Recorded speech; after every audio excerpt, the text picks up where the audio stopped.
How's it going, guys? Exploration Botanical. It's Matt. We're back with another episode. So I've been seeing the same questions on these groups I'm a part of all the time when it comes to eating a 100% plant-based diet, without any sort of animal products in it. The questions are like, where do I get my protein? Or they're like, I've been feeling lethargic. Things like, I went to the doctor and I have low iron levels, I have low B12, I have bone problems, I have joint pain issues. I've seen all sorts of these things mentioned in these groups, and it's just been driving me crazy. And there's so many comments that I can't get through, so I just want to make this video and address some of these things and give some of my opinion, some superfoods that if you're eating a whole plant-based diet without any animal products, the foods you should stick to, the foods you should stay away from, things of that nature. So first off, we're going to start talking about like the big thing that people always talk about. It's kind of a trope. It's not as necessary as people make it out to be. A lot of you know this. It's protein, of course. So people always say, where do I get my protein? And I just want to give you guys a quick overall view of the protein world when it comes to plants, okay? I mean, obviously if you're eating a plant-based diet, any processed food is going to be lower in protein, okay? And a lot of processed plant-based food that is high in protein depends on things like plant-based protein powders or protein isolates. And there's actually been recent studies that have come out, and meat eaters will use this against you, that have shown that because plants are the ones that pull the nutrients from the earth when there's toxins in the earth, they're the first to pull it out. So if you take, let's say, soy or rice, and you grind it, you mill it, and then you extract the protein from it, you're concentrating certain aspects of the rice, and a lot of times the heavy metals that are in the rice can get carried over in the process of making the protein isolate from plant-based things. So this study came out and basically showed that plant-based proteins are actually a lot of times higher in heavy metals compared to animal-based proteins like whey, isolates and things of that nature, because when the cow eats the grain, it's diluting the heavy metals. Even though when it comes to predatory animals, the heavy metals accumulate, I guess they were saying, for cows and through lactation, not their meat, but through lactation, that the heavy metals diluted. My whole point in saying this is that you need to stick to natural, whole body foods, and there's plenty of protein in that, guys. There's lots and lots of protein in whole plant food. You don't need to buy expensive protein powders like Vega protein or things of that nature. It's not necessary, and it's not even really that healthy. And I'll mention one powdered supplement, which is moringa powder. If you go on Amazon, you can get like a couple pound, like 1 pound, 2 pound tubs of moringa powder, which is very low in calorie. It's literally just moringa leaves, which is an African tree, and they dry the leaves, grind it up into a powder, this green powder. So it's not concentrated, it's just the leaf ground up, and you can buy organic, on Amazon, of course.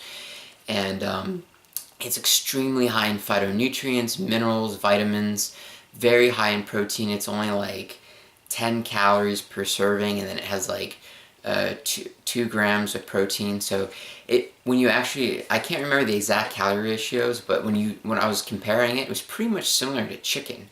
So and even lower. So you could get basically 20 grams of protein from moringa powder for about, I think it was like 150 calories or something like that. So it was pretty low. Anyway, so let me get to more specific stuff. So when you're focusing on whole plant-based foods, I got a list here that I made. I mean, just to give you an idea, for example, lentils are a superfood. They're incredible, extremely high in protein, great for your vascular system. A cup of cooked lentils has 18 grams of protein in it, so that's very high. Again, that's just pretty much like a chicken breast, you know, so you can tell people, because, you know, I used to, you know, eat meat, obviously, and I used to work out, you know, when I was doing that style of meat eating and working out, chicken breast was like the thing you always ate. So I always compare like a solid protein source to like a chicken breast, because it's like 20 grams of protein. Same thing with a protein shake. It's a good way to compare to meat eaters, to be like, hey, like this has just as much protein as you know you'd get from a normal serving, or even a hefty meat meal. Black beans per cup have 15.2 grams of protein. I want to skip down to, you know, so obviously when you combine brown rice and black beans, you're making a full amino acid profile.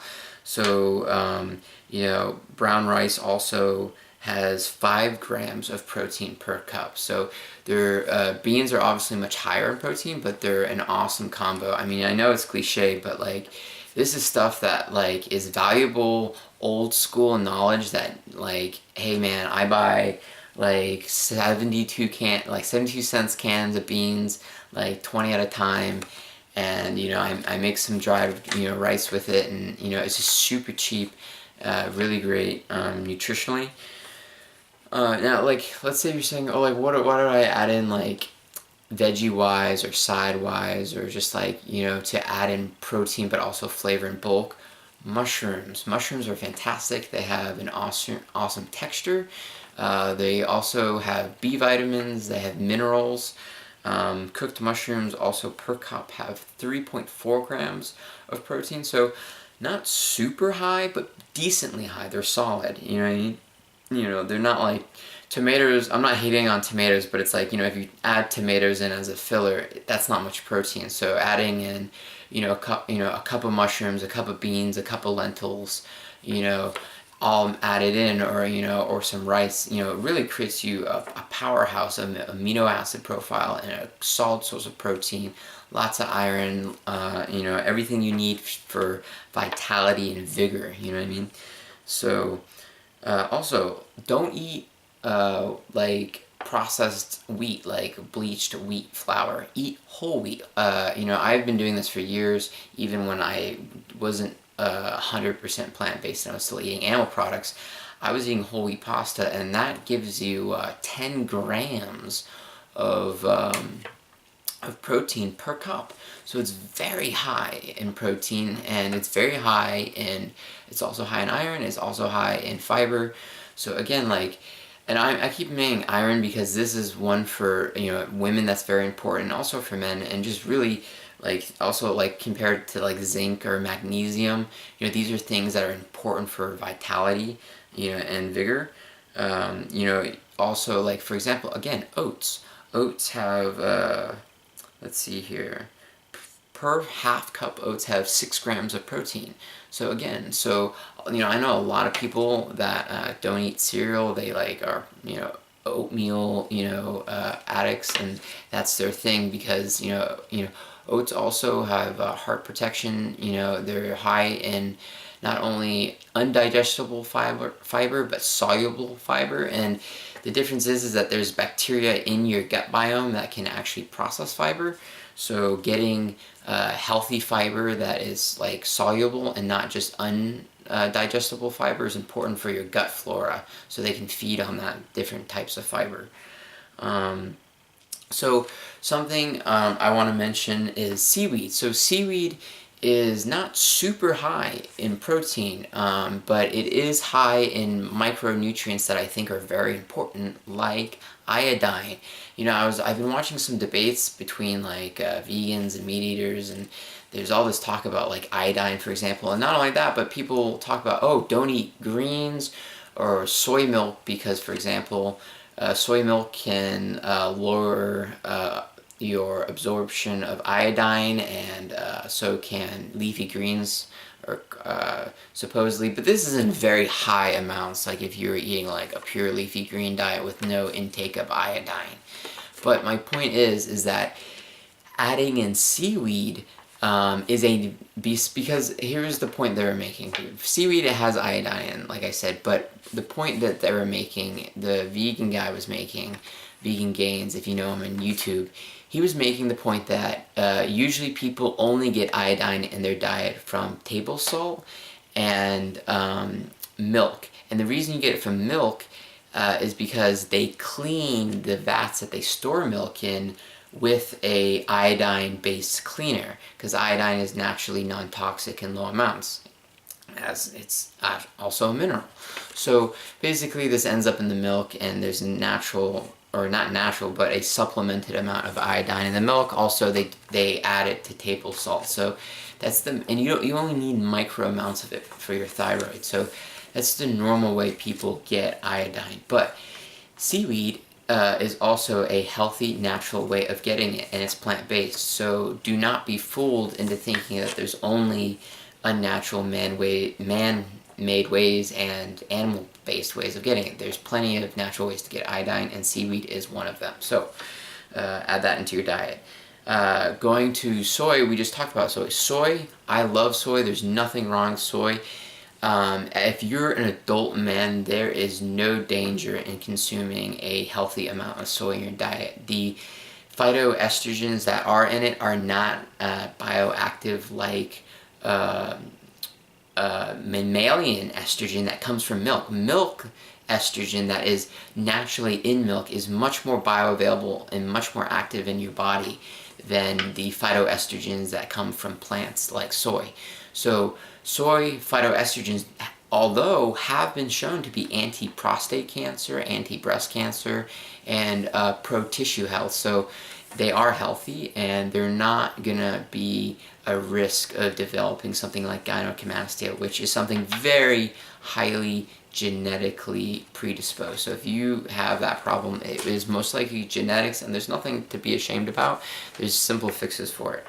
And soy has 22 grams of protein per cup of cooked soybeans, cooked green soybeans. I mean, what a beast. Go soy. I mean, and this is, I truly believe that the meat industry and conservative media has tried to villainize, make soy a villain to make it an unviable food source. And if they start canceling out these major awesome food groups as a vegan, then it's like, what are you going to eat? Well, you have to eat meat, because you can't eat a healthy vegan diet. It's just not natural. No, it is possible.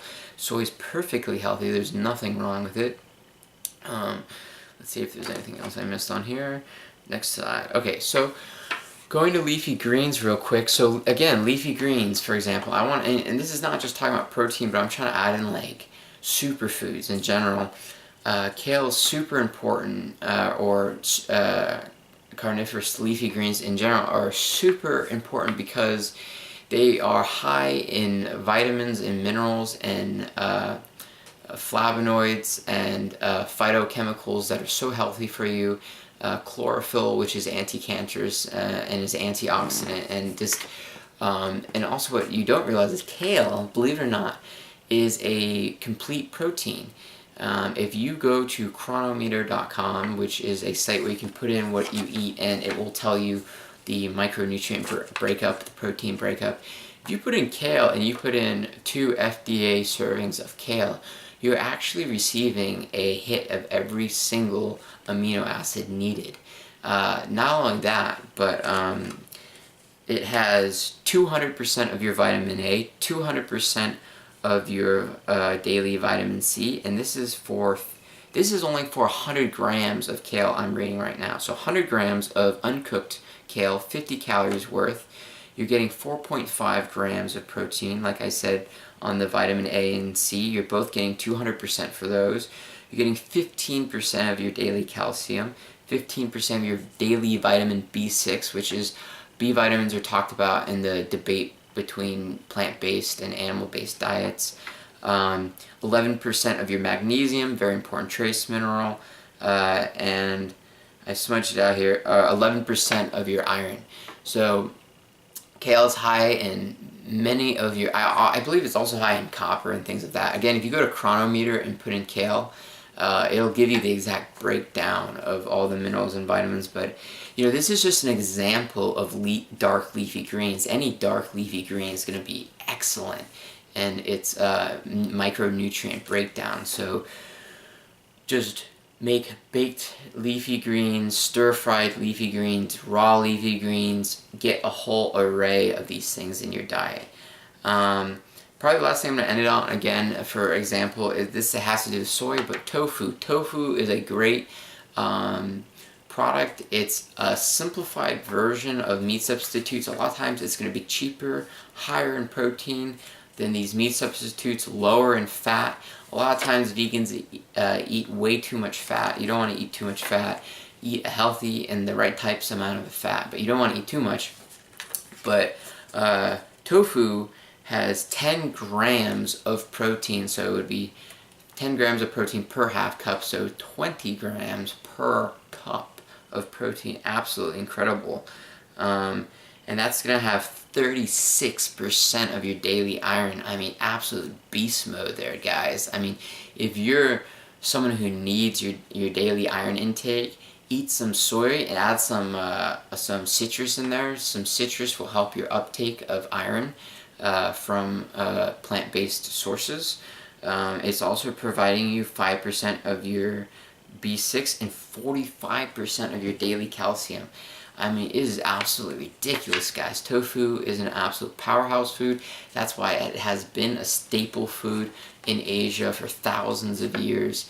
It has been food that keeps people alive because it is so nutritious, and it has been food that powers athletes and warriors, So, this video has been pretty long. I hope you guys have stuck through it because, I think there's, I've gone through a lot of solid, just base foods to get in your diet that if you get these in, you'll be hitting some major nutrient profiles that you need to hit. I mean, on top of it, just keep your, diet diverse. I always say buy a cookbook and go through the cookbooks and try new recipes and learn, because you'll always be questioning what to make or what to eat if you're not growing your education on new recipes and whatnot. So go ahead and buy yourself some plant-based cookbooks for dinner, breakfast, lunch, dessert, all sorts of different styles, and cuisines of that sort. And you'll just always have new things to try, new foods, and it'll give you an idea of what to buy in the future at the store, so you can better plan your budget and what you're going to buy in the future.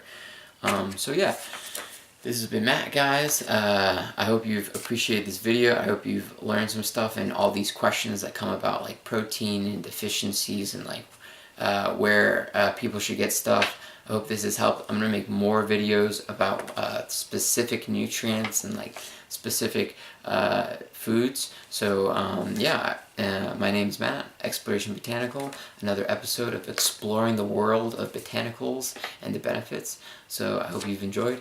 Have a great day. Bye.